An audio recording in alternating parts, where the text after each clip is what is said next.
ఆపలేరు. Nobody can stop this flow.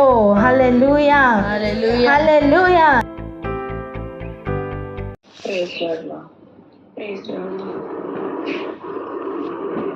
Praise lord. వెళ్దాం మనం ఈరోజు వాక్య భాగం చూసుకొని మనం ప్రార్థన చేసుకుందాం. ఈ ఉదయకాల సమయం మనం ప్రార్థన చేసుకోవడానికి మొట్టమొదటిగా హృదయాలని సిద్ధపరచుకుందాం.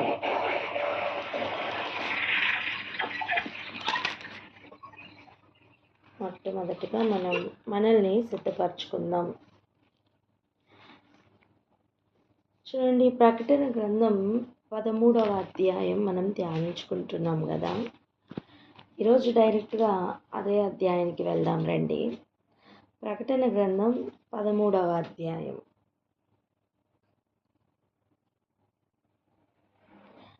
7వ వచనం నుంచి ఈరోజు చదువుకుందాం. 7వ వచనం.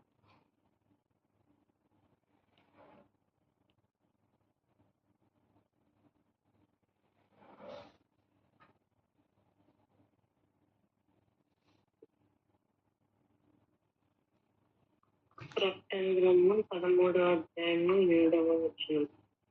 మరియు పరిశుద్ధులతో యుద్ధము చేయను, వారిని జయింపను, దానికి అధికారం ఇయ్యబడెను. ప్రతి వంశం మీదను, ప్రతి ప్రజ మీదను, ఆయా భాషలు మాట్లాడు వారి మీదను, ప్రతి జనము మీదను అధికారము దానికి ఇయ్యబడెను. హల్లెలూయా. ఇప్పుడు చూడండి, గడిచిన దినములలో మనం కొన్ని ఎగ్జాంపుల్స్తో వీటిని పోల్చి ప్రభు మనకి నేర్పించినప్పుడు మనం వాటిని విన్నాం. దానిలో ఒక ఖైదీని ఎన్కౌంటర్ చేయడానికి, పరుగులు పెట్టడానికి అన్ని సంఖ్యలు విడిచిపెట్టి పరుగులు పెట్టి వెళ్ళిపోవడానికి, తప్పించుకోవడానికి వదిలినప్పుడు, అధికారపూర్వకంగా ఏదో వదిలినప్పుడు ఆ ఖైదీ తనకున్న శక్తినంతా కూడగట్టుకొని పారిపోవడానికి ప్రయత్నం చేస్తాడు. సేమ్ అలాగనే అపవాదినికి కూడా దాని దుష్టత్వం దాని తారాస్థాయికి చేరి పూర్తిగా పరిపూర్ణంగా వాని యొక్క దుష్టత్వాన్ని భూమి మీద పూర్తి స్థాయిలో వాడు ప్రవర్తించడానికి దేవుడు పూర్తిగా అధికారం ఇచ్చేస్తున్నారు. యాక్చువల్గా వాని యొక్క ప్లాన్ ఏంటి ఉన్నది, అసలు అపవాది పడిపోవడానికి గల కారణం ఏంటి, అపవాది ఏ విషయంలో పడిపోయాడు, తాను హృదయంలో ఏమని అనుకున్నాడు, ఆలోచించండి, జ్ఞాపకం చేసుకోండి. తేజో నక్షత్రమా అని చెప్పుతున్నప్పుడు ఏ విషయంలో పడిపోయినట్టుగా చూస్తున్నాం.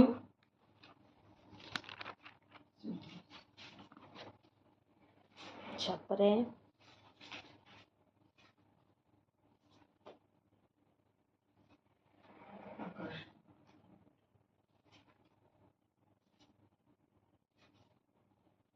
చూడండి, యెషయా గ్రంథం 14వ అధ్యాయం 12, 13, 14.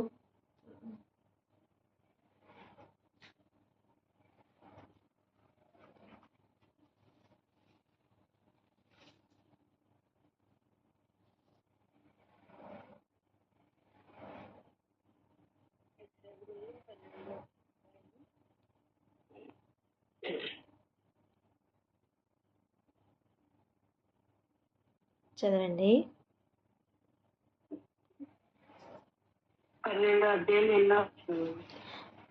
14వ అధ్యాయం 12 నుంచి 14 వరకు అక్క. యెషయా గ్రంథం 14వ అధ్యాయము 12 నుంచి 14 వచ్చినారు. తేజో నక్షత్రమా, వేకోచుక్క, నీవెట్లు ఆకాశం నుండి పడితివి, జనములను పడగొట్టిన నీవు నేలమట్టం వరకు ఎట్లు నరకబడితివి. నేను ఆకాశంలోకి ఎక్కిపోయేదను, దేవుని నక్షత్రములకు పైగా నా సింహాసనంలో హెచ్చిందును, ఉత్తర దిక్కునున్న సభాపర్వతం మీద కూర్చుందును, మేఘమండలం మీద కెక్కుదును, మహోన్నతునితో నన్ను సమానునిగా చేసుకుందునని నీవు మనసులో అనుకుంటివి కదా. ఇప్పుడు ఆలోచించండి, వాని యొక్క ముఖ్యమైన ఉద్దేశం ఏమై ఉండను, ఎందుకు వాడిని పడద్రోయడం జరిగింది?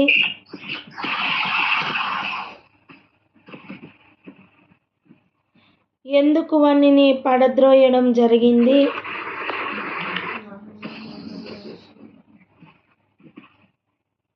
కారణం ఏంటి? మ్యూట్లో పెట్టుకోండి, మిగిలిన వారు మ్యూట్లో పెట్టుకోండి.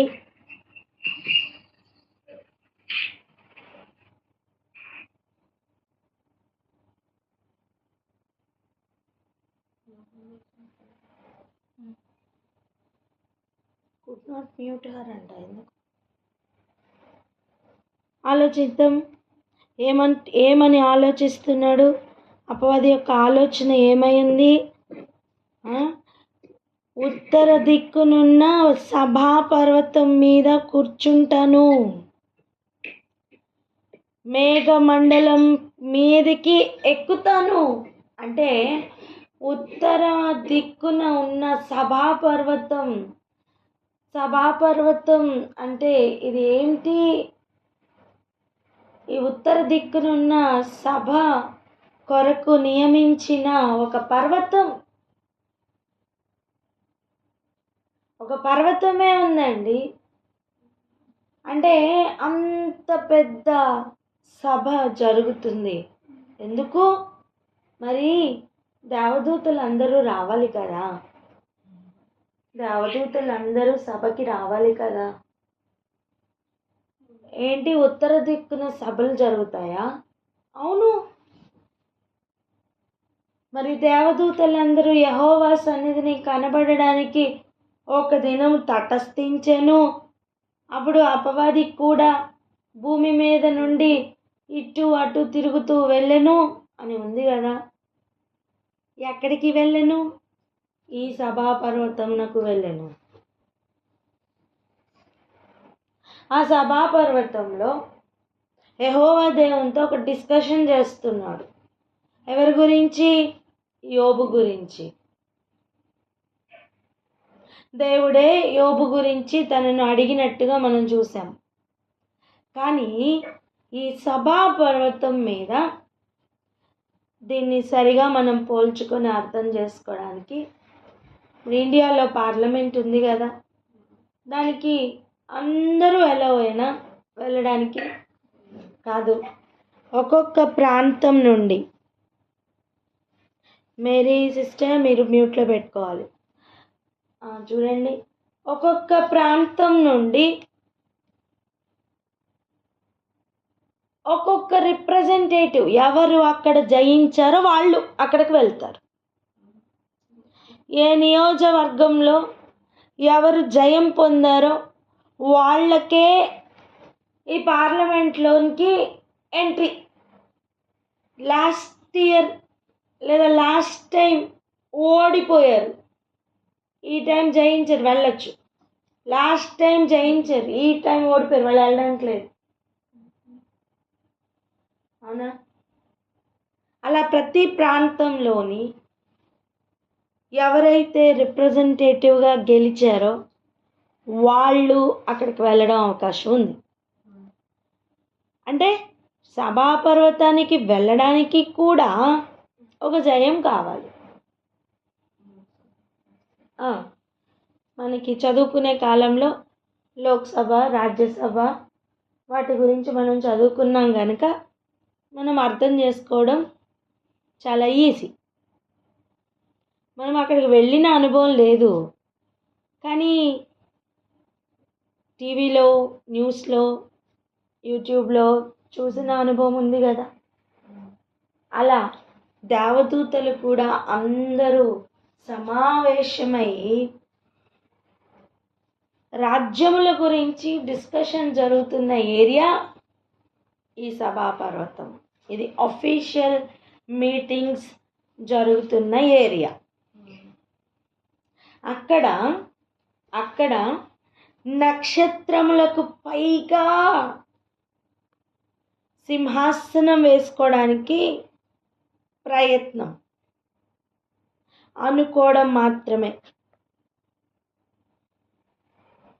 ఎలా చూడండి, దేవుని నక్షత్రములకు పైగా నా సింహాసనమును హెచ్చింతును, మహోన్నతునితో సమానునిగా చేసుకుంటాను అని ఒక ప్లాన్, ఒక అనుకుంటున్నాడు, లోపల అనుకుంటున్నాడు. అంటే వీని స్థాయి మహోన్నతునితో సమానంగా అప్పుడు లేదు, నక్షత్రములతో సమానంగా ఉంది. అందుకే తేజో నక్షత్రమా అని పిలుస్తున్నట్టు చూస్తున్నాం. నక్షత్రములతో పాటు తనకు కూడా ఎంట్రీ ఉండింది, దేవదూతలతో పాటు తనకు కూడా ఎంట్రీ ఉండింది. కానీ ఇప్పుడు చేస్తున్న ప్లాన్ ఏంటంటే, ఈ నక్షత్రములందరికంటే కూడా నా సింహాసనం పైన వేసుకోవాలి. నేను అంటాను, ఇప్పుడున్న పాలిటిక్స్లో ఉన్న రాజ్య అధికార ఆశ అభిలాష అపవాది కంటే ఇంకెవరికి లేదండి.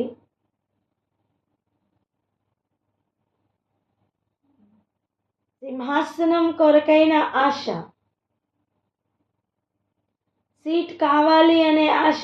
ఎందుకు ఈ మాట అంటున్నా అంటే, చూడండి, అధికారం కోసం ఏమి చేయడానికన్నా వెనుకాడని ప్రభుత్వాలను మనం చూస్తున్నాం, రాజకీయాలను మనం చూస్తున్నాం. పరలోకంలో కూడా రాజకీయాలు జరుగుతున్నాయి. ఇదిగో ఒక్కొక్క ప్రాంతం నుంచి వచ్చిన ఒక్కొక్క రిప్రజెంటేటివ్ మీద, అందరూ చేరిన నక్షత్రాల మీద నా సింహాసనాన్ని హెచ్చించుకుంటాను అనే ఒక ప్లాన్ ఇక్కడ కనిపిస్తుంది. అధికార దాహం ఏంటి? అధికార దాహం కనిపిస్తుంది. ఎంతమందికి అర్థమవుతుంది చెప్పరా?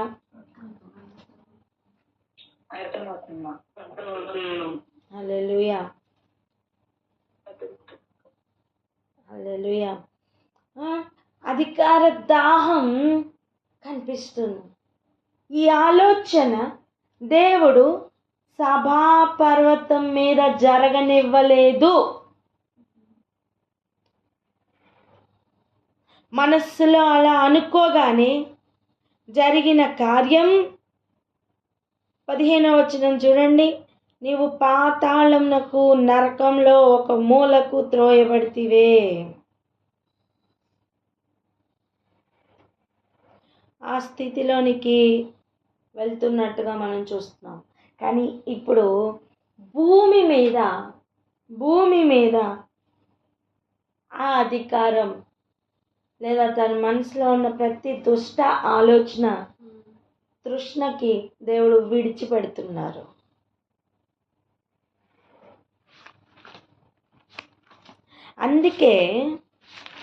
అందుకే రోమా పత్రికలో ఒక మాటను చూద్దాం రండి. రోమా పత్రిక 1వ అధ్యాయం 23వ వచనం ఫస్ట్ చదవండి.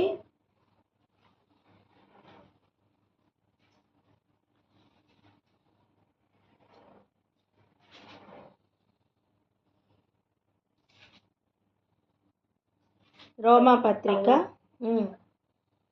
1వ అధ్యాయము 23వ వచనం. వారు అక్షయుడకు దేవుని మహిమను క్షేమకు మనుషులేకయు, పక్షులేకయు, చతుష్పాద జంతువులేకయు, పురుగులేకయు ప్రతిమా స్వరూపముగా మార్చది.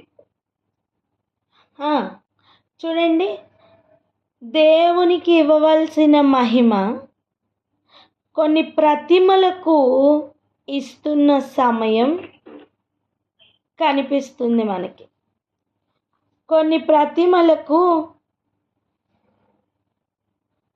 ఆ మహిమను ఆపాదిస్తున్నట్టుగా చూస్తున్నాం. ఎందుకు ఇలా జరుగుతుంది? ఎందుకు ఇటువంటి ఆలోచన మనుషుల్లో కలుగుతుంది? అది కూడా ఎటువంటి మాయా స్వరూపం చూడండి.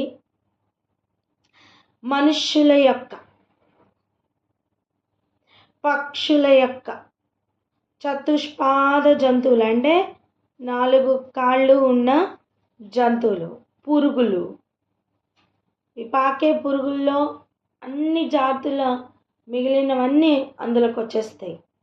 వాటన్నిటి యొక్క ప్రతిమా స్వరూపంగా మారుస్తారు. అంటే ప్రతిమలు చేసి వాటిని దేవుడు అని పేరు పెట్టి దేవునికి రియల్గా ఇవ్వవలసిన స్థానం, దేవునికి నిజానికి ఇవ్వవలసిన మహిమను వీటన్నిటికీ ఆపాదిస్తున్నట్టుగా ఒక పరిస్థితిని మనం చూస్తున్నాం. అప్పుడు 24వ వచనం మొదటి మాట చూడండి. ఈ హేతువు చేత, అర్థం ఈ కారణం చేత, అందుకే, ఈ అభిలాషను బట్టి, ఈ క్రియను బట్టి, ఈ కార్యమును బట్టి, అందుకే ఏం చేస్తున్నారు ప్రభు? వారు తమ హృదయముల దురాశలను అనుసరించి తమ శరీరములను పరస్పరము అవమానపరుచుకొనున్నట్లు దేవుడు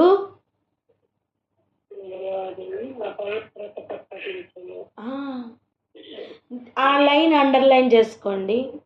దేవుడు వారిని అపవిత్రతకు అప్పగించెను. ప్లీజ్ దాన్ని అండర్లైన్ చేయండి. దేవుడు వారిని అపవిత్రతకు అప్పగించెను. ఓకే, వారికి ఉన్న ఆశ, ఆలోచన ఏంటి? లేదా వారు చేసిన కార్యం ఏంటి? ఒకటే, దేవుని మహిమను ఒక పక్షికి ఇవ్వడానికి వీల్లేదు, కానీ వాళ్ళు ఇచ్చారు. దేవుని యొక్క మహిమను ఒక మనిషికి ఇవ్వడానికి వీల్లేదు, కానీ వారికి ఇచ్చారు. మాయా ప్రతిమా స్వరూపములు లేదా ప్రతిమా స్వరూపములకు మార్చడం అంటే కేవలం ఫిజికల్గా ఒక ప్రతిమను చేసి మాత్రమే కాదు, హృదయంలో కూడా ఒక ప్రతిమ స్థానం, ప్రతిమ స్థానం ఇచ్చి దానికి లోబడినట్లుగా చేసుకుంటున్న వారికి కూడా దేవుడు చూస్తున్నారు.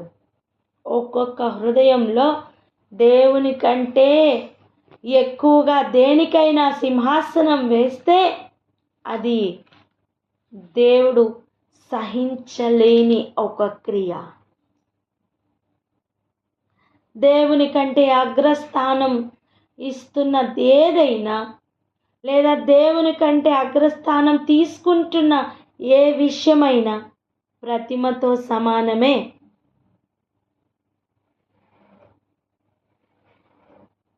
దేవుని కంటే ఎక్కువగా ఏ ఆలోచన ఉన్నా అది ప్రతిమతో సమానమే. ఎవరి గురించి ఆలోచిస్తాం? మనుషుల గురించి కానీ, డబ్బు గురించి కానీ, ఏదైనా అవ్వచ్చు.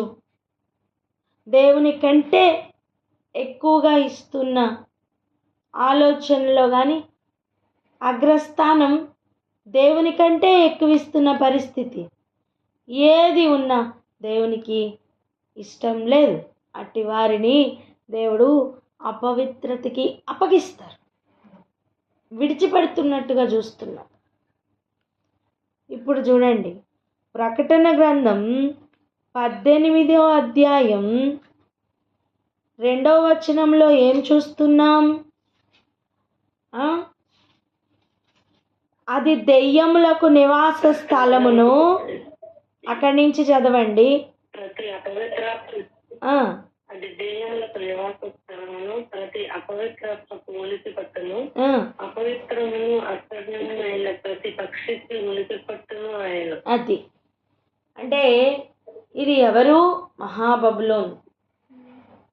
ప్రతి అపవిత్రత ఆరిజిన్ ప్లేస్ మహాబబులోను. పలకండి మాట. ప్రతి అపవిత్రతకు ఆరిజిన్ మహాబబులోను. ప్రతి అపవిత్రతకు ఆరిజిన్ ప్లేస్ మహాబబులోను. అదండి. ఇప్పుడు దేవుడు ఈ హేతువు చేత ఎవరికి అప్పగించెను? మహాబబులోనుకు అప్పగించెను. ఇంకొక క్లారిటీ, ఇశ్రాయేలీల్ని బబులోను దేశంనకు లేదా నెబుకద్నెజర్ రాజు వచ్చి తీసుకెళ్ళిపోవడానికి కారణం ఏంటండి? ఇశ్రాయేలీలు దేవునికి ఇవ్వవలసిన మహిమను ఇవ్వకుండా విగ్రహారాధనకి వెళ్ళిపోయారనే కదా.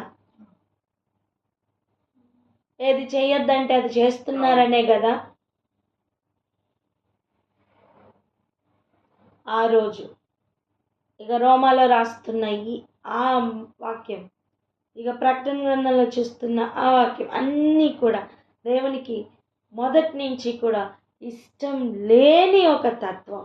ఏంటి అంటే దేవుని కంటే అగ్రస్థానం ఇంకా ఎవరికి ఇచ్చినా దేవుడు సహించలేరు. ఆ హేతువు చేత, ఆ కారణం చేత ప్రభు మన అభిలాషలకు విడిచిపెట్టేస్తారు. చూడండి, పిల్లల్ని పట్టుకొని మనం ఎక్కడికైనా వెళ్తున్నాం అనుకుందాం, వాళ్ళు నాకు అది కావాలి ఇది కావాలి అని వాళ్ళు చూసిందల్లా దాని మీద మనస్సు పెట్టుకున్నప్పుడు వద్దని చెప్తావు. అయినా వాళ్ళు దాని గురించి మారం చేస్తున్నప్పుడు ఏం చేస్తావు? చిచి తీసుకో అని చెప్పి ఒక విసుగుతో వాళ్ళకి అది ఇచ్చేస్తాం. అయినా వాళ్ళు దాని గురించి సంతోషంగా తీసుకున్నారనుకోండి, నీ ప్రాణం విసిగిచ్చేవే తప్ప నువ్వు ఇష్టపడి ఇవ్వలా. అవునా కాదా? ఒక తల్లికి ఒక తండ్రికి మాత్రమే అర్థమయ్యే ఫీలింగ్ ఇది. అవునా కాదా? చెప్పండి.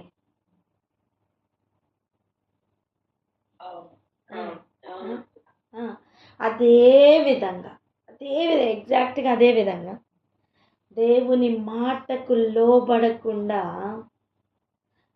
దేవుని కంటే అగ్రస్థానం ఇంకా దేనికి ఇచ్చినా దేవుడు వారి యొక్క అభిలాషకు, అపవిత్రత సంబంధమైన అభిలాషకు అప్పగించేస్తారు, విడిచిపెట్టేస్తారు. అది ఒక విసుగుతో చేస్తున్న పనే తప్ప అంగీకారముగా చేస్తున్న పని కాదండి.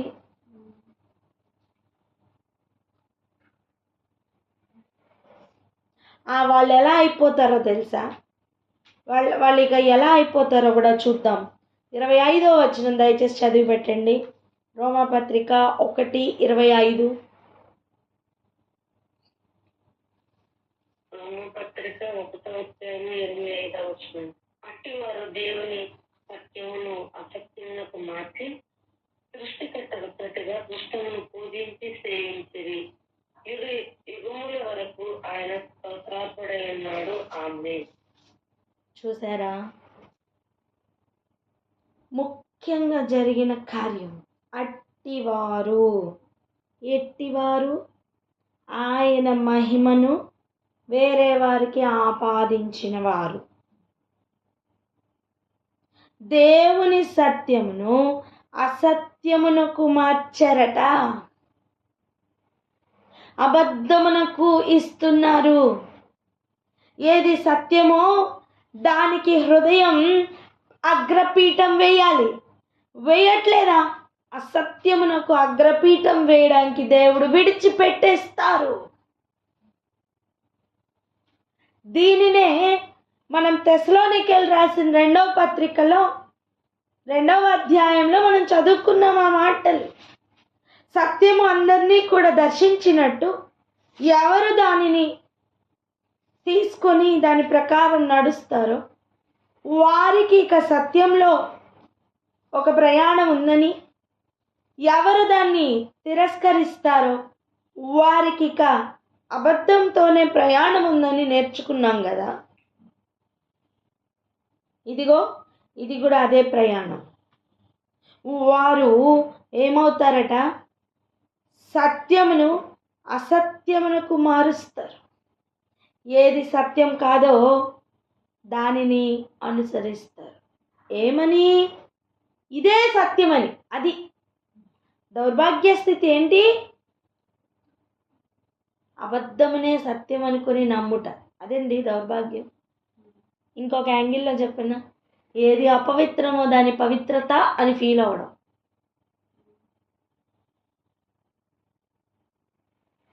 అర్థమవుతుందా? దేవుని దృష్టిలో ఏదైతే అపవిత్రత ఉందో, అపవిత్ర కార్యమో, దానిని వీరు ఏమని ఫీల్ అవుతారంటే పవిత్రమైన కార్యం, పుణ్యకార్యం అని ఫీల్ అవుతారు. దీని అంతటికీ కారణం దేవుడు వారికి ఆ అపవిత్రమైన మనస్సుకి, ప్రతి అపవిత్రతకి దేవుడు అప్పగించేశారు. అదే కారణం.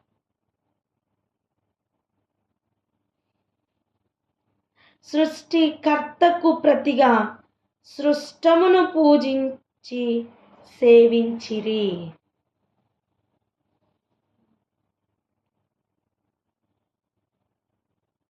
చేసినవాడు, సృష్టిని చేసినవాడు ఘనత పొందట్ల. సృష్టిని చూసొచ్చినవాడు సైంటిస్ట్ అట, ఎంత ఘనత!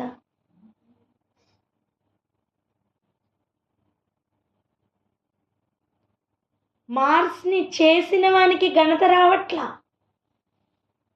చూసొచ్చిన వాడు ఘనత పొందుతున్నాడు. వరల్డ్లో హైయెస్ట్ శాలరీస్ వాళ్ళకే ఉన్నాయి. గమనించండి.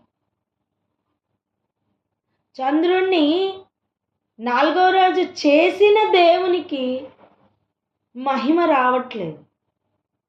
చూసొచ్చిన వాని పేరు ప్రతి పాటల పుస్తకంలో ఉంది.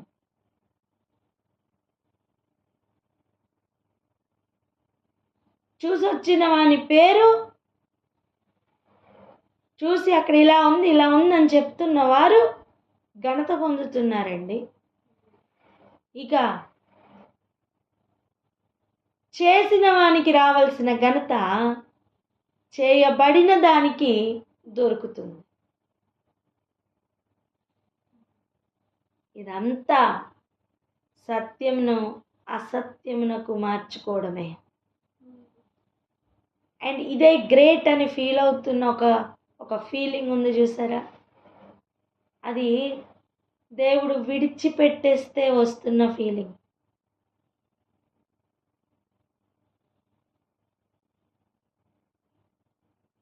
దేవుడు వాని యొక్క అధికారం పూర్తిగా భూమి మీద చలాయించడానికి సమయం ఇచ్చేశారు. పాయింట్ ఏంటంటే, అడ్డగిస్తున్నవాడు అడ్డగిస్తున్నప్పుడే ఇలా ఉంటే, ఇక అధికారపూర్వకంగా మనకి పోని సింహాసనం వేసుకొని అధికారం చలాయించు అని చెప్పి విడిచిపెడుతున్న సమయం ఇంకెంత భయంకరంగా ఉండబోతుంది అపవిత్రత, ఇంకెంత భయంకరంగా పరిపాలించబోతుంది అబద్ధం. మనుషులను మోసపుచ్చడానికి అధికారం పొందబోతున్న అపవాది.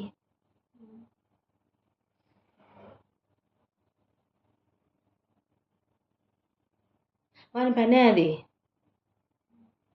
మన పని మనల్ని మనం కాపాడుకోవడం, మన మోసంలో పడిపోకుండా, మన అపవిత్రతకు మనం చోటు ఇవ్వకుండా, వాడు చెప్తున్న అబద్ధాలకి, వాడు చేస్తున్న అబద్ధ క్రియలకి పడిపోకుండా, ఏది నిజమైన సింహాసనమో గుర్తుపట్టాలి, ఏది సత్యమో గుర్తుపట్టాలి, ఏది దేవుని యొద్ద నుండి వచ్చిందో గుర్తుపట్టాలి, ఏది దేవుని మాట గుర్తుపట్టాలి. అన్నిటినీ గుర్తుపట్టి సత్యంలో నడవాలి అనే ఆశ, ఆలోచన ఉన్నవారికి దేవుడు సత్య మార్గంను చూపిస్తారు.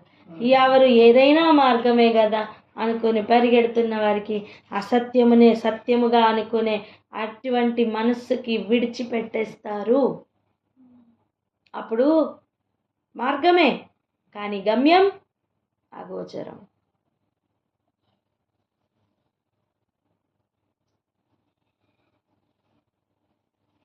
అర్థం చేసుకొని అటువంటి ట్రాప్లో పడకుండా ఉండాలి అంటే